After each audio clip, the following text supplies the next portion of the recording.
The biggest scam in the UK is paying tax on the money you earn, and then again paying tax on money you spend, and then again paying tax on the money you save, and then again paying tax on the things that you own, bought with money that you've already paid tax. Daylight fucking robbery. I've just been scammed by a locksmith. I shit you not. We got quoted £75 on the phone. This invoice, £853.20. What's in the broken Britain cost of living bullshit is fucking going on?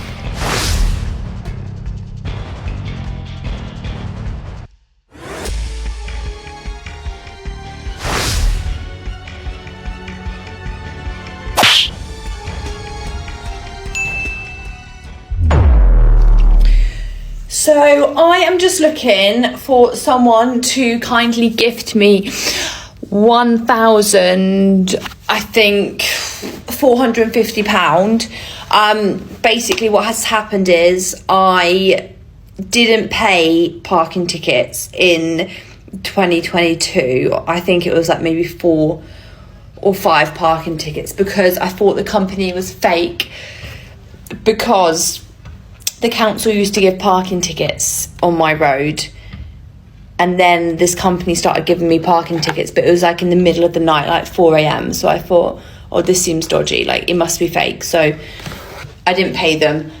And then they contacted me last year and they were like, look, you now owe more money, you need to pay. And I was like, look, I can't pay that. Let's do a payment plan. I said I would give them like a certain amount per month. And they were like, yeah, that's fine. Send us an email and we'll get it going. So that was 6 months ago and they didn't reply to me. So I'm just assuming either one, I got away with it, or two, you know, they're just like going through the maths or something. Welcome to Blighty Blighted, your frequent reminder that, like you saw from that thumbnail, it's not just the obvious prices hammering British households anymore. It's all the hidden costs creeping in from every direction, quietly helping themselves to your money. You think you've worked out what something is going to cost, then you discover there's another charge lurking around the corner. I posted a video complaining about my £116 water bill. I live alone with my cats, they don't use the shower. And I had some really helpful comments. Some were suggested I get a water meter, others were saying I should contact the company because clearly it must be wrong. And others were saying stop complaining, which is valid. But it's not just me. This increase with South West Water has been to everyone. Someone posted online saying that their £40 a month water bill has gone up to £60 a month. Someone else posted a screenshot of their bill, their quarterly bill, which is now over £600. They have a household of 4 people, so you're telling me they use over £200 of water a month. Funny that all these increases happened when the water rates went up. And there's nothing we can do because we can only use South West Water. This is a scam. Excuse me, morning. Do you guys do haircuts in here? Not really, mate, no. Not today. No, so oh, no. Right, because I'm actually from the government. I'm just investigating the... Oh, yeah, yep. Yeah, we do. We do loads of cuts. Right, well, I've been having a look at your books, and according to the figures, you're doing around 45,000 cuts a day. Is that right? Give or take. Give or take how many? Well, I'm in here at least 3 or 4 times a week. A day. An hour. It's the fastest hair growth I've ever seen in my life. This stuff's mental. Right, and it's just you cutting, is it? Yeah, but I'm fast as fuck. Watch this. Alright, you're done, mate. Next! Alright, what are you having, mate? Usual, please, mate. No problem. Listen, we're flat out, mate. Anything else? Go on, off you go. Okay, well, that all seems fine. I'm going to go check the kebab shop next door. Have a good day. Good morning, gentlemen. I am here from the government. Kebab? I'm just investigating how many kebabs you sell a day. About 45,000, mate. Give or take. And it's just you two working here, is it? With no customers? No, we serve each other, don't we? Yeah, I'm in here 3 or 4 times a week. All day. An hour. Right, well, that all seems perfectly legit. I'm going to go check out the vape shop. Oh, I wouldn't bother, mate. I'll save you a trip. They're selling about 45,000 a day. Yeah, give or take. I've got to check, boys, so I'll see you in a sec.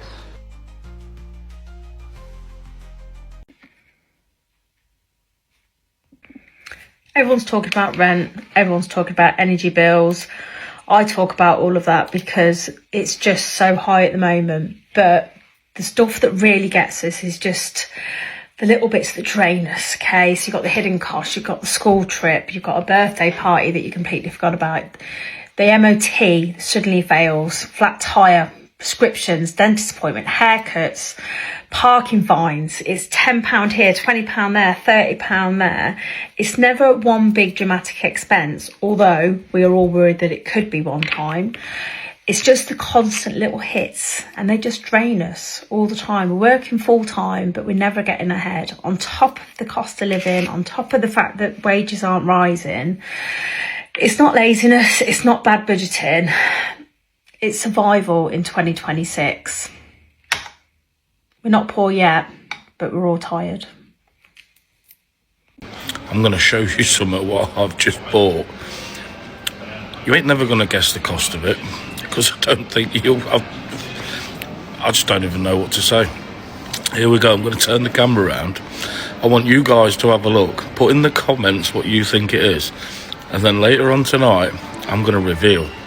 And we'll see how shocked you actually are. So we've got a little egg mayo sandwich cut into triangles like I'm a little baby. A little bit of coleslaw. A little bit of a rocket salad and a few tortilla chips and a tub of mayonnaise. Then we've got a little bowl of chips. To go with it, we have a glass of Coke. So, that's what I've had. So now it's up to you guys to see if you can guess the real cost of what I've just bought, because I'm shocked. A little bit of sandwich, a little bowl of chips and a Coke. It's phenomenal. No wonder there's a cost of living in this bloody country. Get me out. You can end up spending £10,000 more than your deposit when you're buying a house. Here are the hidden costs that not enough people talk about. I'm Emily and I'm currently buying and selling, and I'm sharing everything along the way, so if that sounds good, stick around. So, what adds up to these costs? First off, you've got the solicitor or conveyancer fees. These are non-negotiable. You have to have one. So depending on who you use, you could be looking at between £1,500 to £3,000. Something that a lot of people forget is if you're buying and selling, double it. 2 transactions, 2 cert fees, and that one catches a lot of people out. Then there's the survey. Now this is optional, but if you are looking to get one of those, it can be anywhere between £400 to £700. Then we've got the big one. Now this is stamp duty, and this one's a hard pill to swallow. The average UK house price is around £270,000 right now, and on a property like that, you're looking at around £3,500 on stamp duty if you're not a first-time buyer. If you are a first-time buyer, you do get some relief, only up to £300,000, so you're not fully exempt. Then you'll have the mortgage arrangement fee. Some lenders charge up to £1,000 to this. Now this can be added onto your mortgage, but still something you want to consider. And then don't forget the move itself. Vans, removal companies, cleaners if you want them, easily hundreds, if not thousands of pounds. So all of that on top of the deposit you're already paying, and that can easily cost you another £10,000. So save this video so you don't get caught out, and follow along. I'm going to be posting helpful tips and experiences until we get the keys, hopefully on the 29th. Imagine losing your job, which earns you 100 grand a year, all because of a train ticket. Well, this guy, Jonathan Burrows, knows exactly how this feels. Former banker, lost his job because he was being tight as a duck's. I kid you not. So Jonathan here, he would go to work being a London banker, and he would travel via train. He would jump on here at Stonegate. So as you can clearly see, there's no barriers, so he's just to jump on. Like, let's be real, who hasn't? We've all done it, haven't we? And he would travel to work, get off at Cannon Street. And as you can see, London, it's busy. They do have the barriers. And this is where he thought he was clever. Well, he was for several years he did this. That's when he used to tap his Oyster card, and that would charge him a maximum of £7.20. Given the fare, I should imagine it was in between £20 to £30. If you think you know, let me know. Get busy in the comments. From Stonegate going to Cannon Street, how much would the fare be? But anyway, after several years, poor old Jonathan got caught, and he actually pleaded guilty to fare evasion. And they believed it was estimatedly he had to pay back £42,000. Apparently he did pay loads back, but then also he was stripped of his job, saying he was like financially a liability. I think he's financially clever. Like, if you can do it, then you're going to do it, ain't you? Like, we've all done it. Just saying, like, wow. It just shows us to show, like, little things like that, you get in a habit, it can come back, and it can come back to haunt you, seriously. And like, is it harsh, or was he just being tight? Like, bro, you're making 100 grand a year as a banker. Like, why are you avoiding the fare? Like, rightly so, you should be charged. Mad. We have been scammed. We have been scammed. I've just moved in with my sister in Manchester. This is mainly her apartment. I'm just renting a room, so I've kind of left all the furniture to her. Girl sends me a sofa from TikTok. She goes, I want this one, blah, blah, blah. I say, are you sure? She says, yes, they deliver. They've got a lot of followers. Anyway, I can't say nothing. The girl wants her TikTok sofa. It's cash in hand. I'll just start with that. I'm going to put in a photo now of... I'm going to put in a photo now of the sofa. Do you feel silly? This is what we got. Do you know what? It looks better in the sunlight as well, which is a tragedy for the video, but guys. There we go. Stop it. No, stop it. Look at this. This gas lift poof. My gas lift poof. I paid £60 for that fucking piece of shit. No, because imagine this isn't even a square. No, stop. This is the funniest thing. And the worst part is, I wasn't even here. So the girl accepted the sofa and paid the cash in hand. It's been like 3 days now, obviously. Nobody can get a hold of this Facebook, TikTok profile. I'm going to tag them. Don't ever buy any sofas or anything from these people. Honestly. Unbelievable. Look at all that. It's just like... Look behind the couch.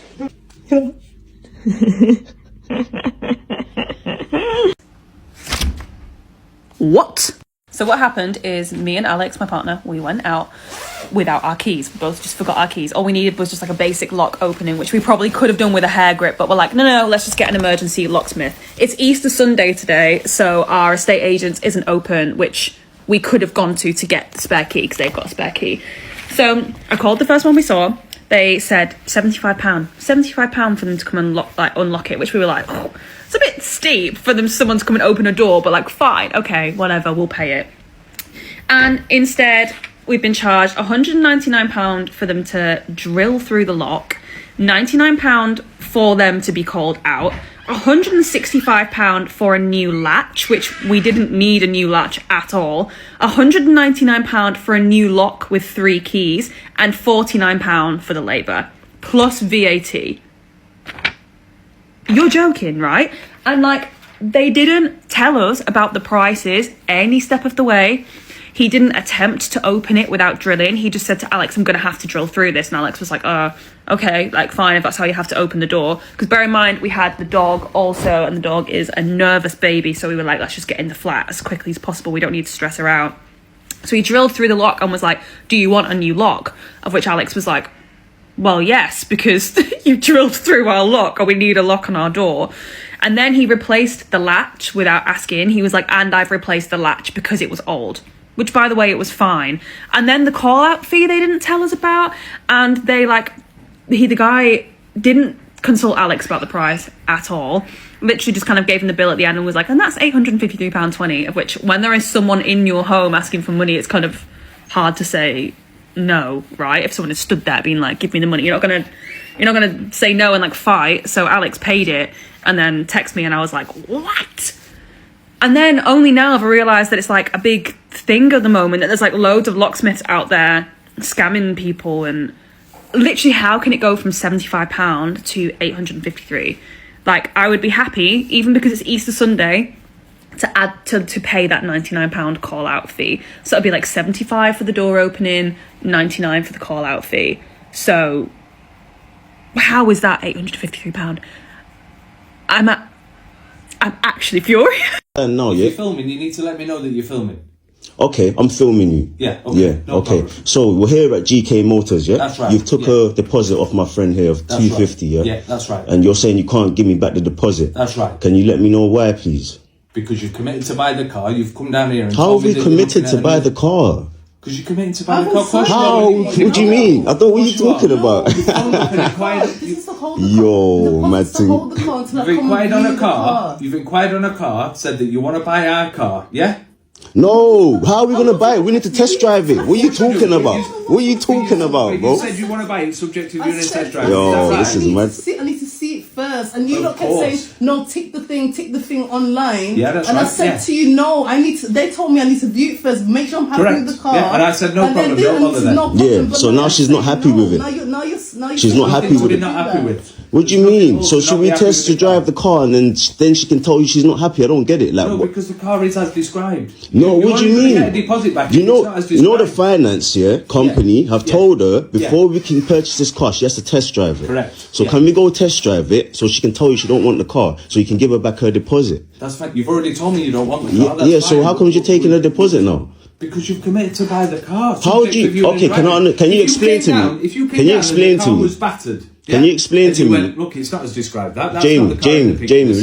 relax. Can you explain to me, please, what committing to buy a car is? What's a commitment? So if you had the pictures over the phone, have you been shown the car? Yeah. Oh, in pictures. Of course she has, yeah. Of course. I've yeah. seen the car in person. So why would you put a deposit on if you're not committing to buy it? Because what are you talking? He told me that I have to put Why would you not? Yo, He Martin. just said you have to put the deposit down to Martin. hold the car so nobody else will buy it. So by the time you come here and view, even if you didn't even want the car, you can get your deposit back. That's his words. That's his words. That's his words. So if that's his words from GK Motors, that's his word. You can't just change.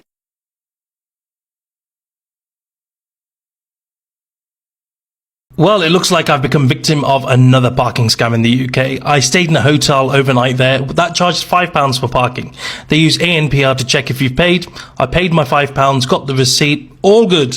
A few weeks later, I receive a letter through the mail from Enterprise, who I rented the car from, saying, oh, you've got a parking ticket from this hotel, you didn't pay for their parking, yada, yada, yada. Now, Enterprise charge £35 to handle the letter and forward your details to the parking company, which is reasonable. It's something I signed up for.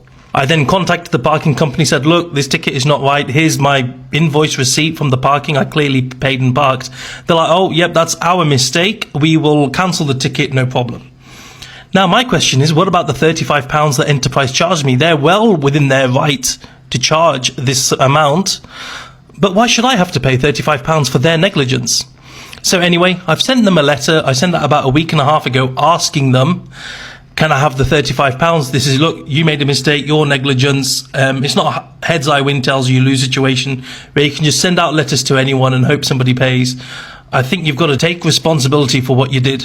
I gave them 14 days to respond. They haven't responded yet. Maybe they respond in the next few days. If they don't, I'm going to send them a letter before action, and then I am actually going to pursue this through the small claims court if they don't respond. Follow to see what happens. I've given the refund. Yeah. All I don't understand is, obviously, I spoke to this lady first, then I spoke to another lady, and we agreed that the credit note was absolutely fine. So I don't understand. It's literally the first time we've seen it. It doesn't matter if it's fine or not, policy or not. She has a right to return it. She wanted to return it. So, yeah, all I'm saying is... No.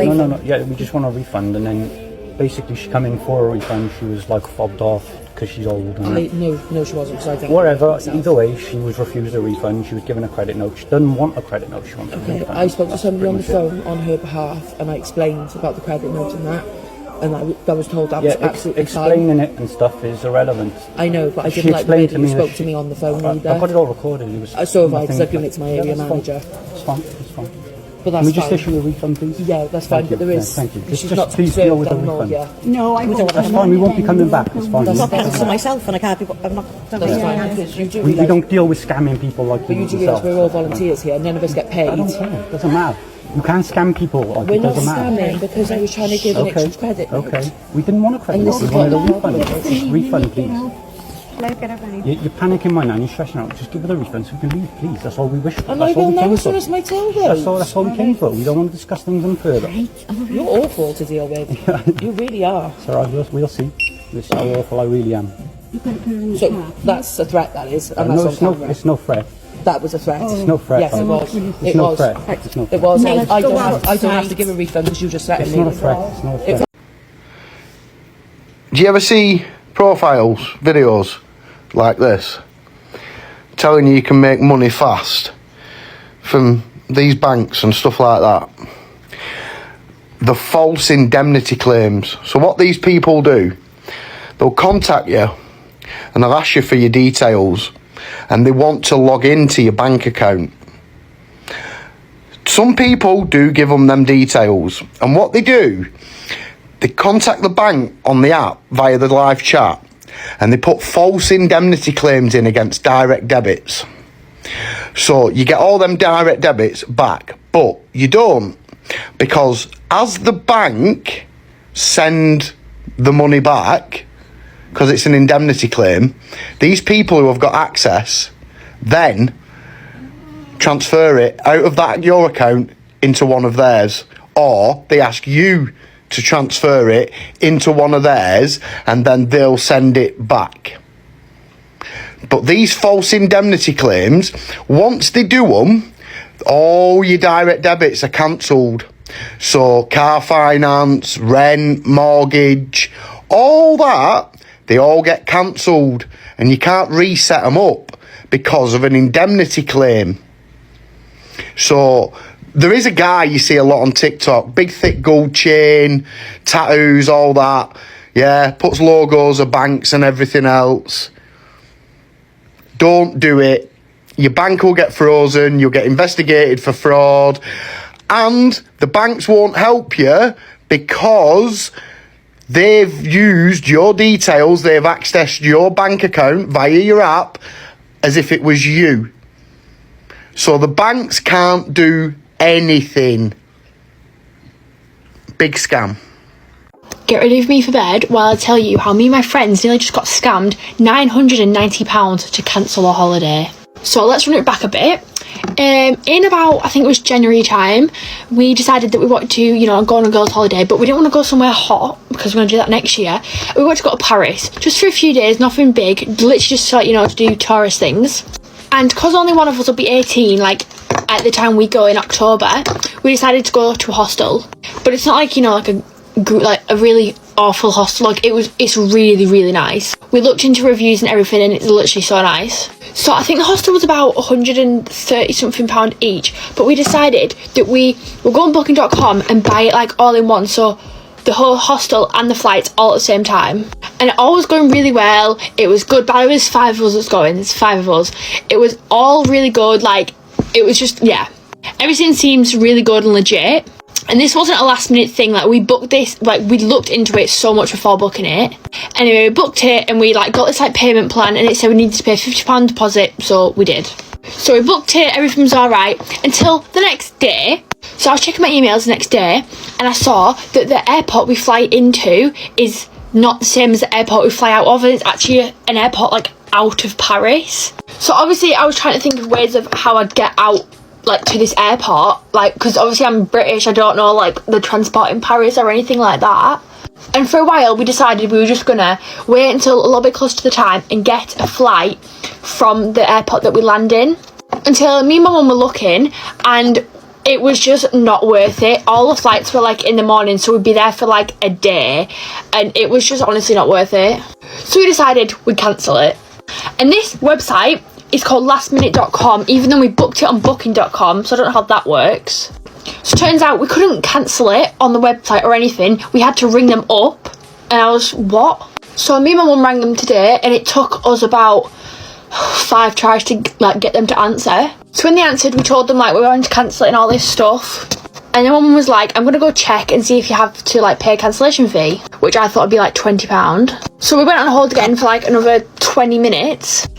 And the woman comes to the phone and says the cancellation fee will be €1,150 to cancel a holiday that cost us £350 each. And they wanted us to pay £990 to cancel it. Bearing in mind, we knew we weren't going to get the money back for the flights, which we were fine with, but we paid extra to get a refund on the hostel. And my mum was saying to this woman, she was like, are you sure, is that actually true? She was like, yeah, you've got to pay that much if you want to cancel it. This woman was so rude, by the way. And we said, all we want is the money back for the hostel. That's it. And obviously we're not going to pay £990 each. So now, put a finger down if in your first year in business you worked with an extremely dodgy accountant who managed to get your business bank account closed down and £15,000 of your savings transferred to the UK government. Let's do a story time. Did I know this person was dodgy AF before I started working with them? No, this was one of my clients' accountants, and I had actually gotten some kind of like pretty bad advice at the start of my business to start my business straight away as a limited company, and I had no idea what I was doing, as most people don't know what they're doing whenever they've just started their business. And I took that advice, I started a limited company, and it was only when I started working with her that she was like, oh no, you probably shouldn't be a limited company right now, we should move you back over to being a sole trader, and we will shut your limited company down and everything will be 100% fine, sweet. So I trusted that. I was like, perfect, let's do that. The problem with this is I had set up all my bank accounts related to my business, all of that connected to this limited company that I had initially set up. She knew all this, she knew all the details. She also knew that I was abroad traveling when she started to process this move for me being a limited company to a sole trader. She told me, okay, I need you to set up a new bank account so that we can move all your money over there. But I couldn't set up a new bank account because I was out of the country. I was so stressed about this, so worried, and I messaged her a ton of times being like, okay, maybe we should just like pause this. We could pause all of this and just pick back up whenever I get back to the UK. She was like, no, it's fine, I can still process everything. I can just put these forms through. It'll take ages for it to go through anyway. And then by the time you're home, then we can get the new bank account set up, all your money transferred over, and it'll all be fine. And I was like, okay, I took her at her word. And then one day I was in a co-working space and I went to open my Monzo business account, and it just popped up this message: your business account has been closed and all of your money has been transferred to the UK Treasury. I literally had £15,000 in that account. All of my business savings were in that account, and all of that money was transferred away. I obviously went into complete hysterics. Bear in mind, I'm currently out of the country. I was in Thailand. I was paying myself solely from my own business. All of this money was gone. I had expenses to pay. I had a coach and my partner who worked with me. Like, this was, oh my god, scenes. I managed to phone her and get in contact with her, and she was like, oh my gosh, like, I'm so shocked by this, blah blah blah blah blah. And she was like, it's fine, we'll get it all sorted, and she told me I didn't need to worry, I didn't like need to panic about it. She would get it all sorted, it would all come back to me. She found some form that I had to complete and fill in and send, and I had to pay like £100 or £200, but she ended up getting me to transfer her the money to send with this form, because again, I was out of the country. So she was like, transfer the money, I'll lift it, and I will send the form away and get it all done and dusted. I did all that. This form didn't work, it didn't do anything. Like, I still had no access to all my money. Like, oh my god, this was just an absolute nightmare. And this kind of like rolled on over like a month or so. I was still working with her, still trying to trust her. She was like, this is gonna be fine, it's gonna be fine, don't worry. Once I got back home from the UK, I went and met with my mum's accountant and was like, I don't know what to do here. And he was like, this is a mess. Like, whoever this girl is, I don't know if she's even like a real accountant or a chartered accountant. When we looked it up, we figured out she actually was not a chartered accountant at all. And he was like, this is a complete mess, it's a shit show, you're not going to be able to get this money back without a court order, you're going to have to hire a solicitor. And at that stage, I was just like, oh my god. I sent her all these messages after speaking to him being like, look, this is what he said, blah blah blah blah blah. And at that point, she essentially just ghosted me. It was the biggest mess ever. In the end up, I had to work with this new accountant, my mum's accountant, to fix all that kind of side of things. I had to hire a solicitor. The solicitor had to put through a court order for me, and it took me over a year to get the money back from the UK government. So this is your sign that if you are looking to work with like an accountant or anybody in kind of like really important areas in your business, make sure to do your research to double check everything, because if not, you could end up in a pretty shitty situation just like this. I lied in my last video without even realising it. And it says here that we're 137 in credit. I don't know how bills work. I don't know how I've actually survived the last 4 years of living on our own, but I think our bills actually come out quarterly. So they come out every 3 months and they dip into this pot. Yeah, so this is the breakdown. The last bill that they actually took was in March. And prior to it being 40 quid, it was 22, as you can see here. I think it was 22 because we'd just moved in the August and they were sort of gauging as to how much we were going to use. A bit of background, we're in a new build and we've got like a water meter under our sink, and apparently the bin lorries that go past read the meter. I don't know how true that is, but that's what we were told. So I've just pressed the bill period for this one here, and it's actually from August of last year to March this year. That set us back just over £150 for water. We had a bill here for 208. That was when we moved out of our old house, and then we had £4 to put towards it because we were over. Funny you have brought this up though, because I was speaking to my boss about this and he said his was about 100 odd quid, and I was like, what? How? And I reckon, to be honest, we do actually use a lot of water. We wash the pots once a day. We probably have about 12-15 showers between the three of us. Adam works away, don't worry, we're not scruffs. Put the washer on at least once every other day, and we are in a 4-bed detached for reference. Good afternoon, how are we all? So this video could be a follow-up video of an earlier TikTok that I did. Those of you that haven't seen it, you might want to go back and have a quick look. It was to do with the question about whether parking notices, parking ticket notices, are a scam or not. And I was trying to pay, but I couldn't because I didn't get a reference number that the debt collector wanted. I couldn't pay the company that apparently issued the ticket. I couldn't pay them because it had been transferred to the debt collection company. Well, I've got a letter in the post, and it could be the right letter. I don't know, haven't opened it. You'll see it's completely sealed, but it says on it, what does it say?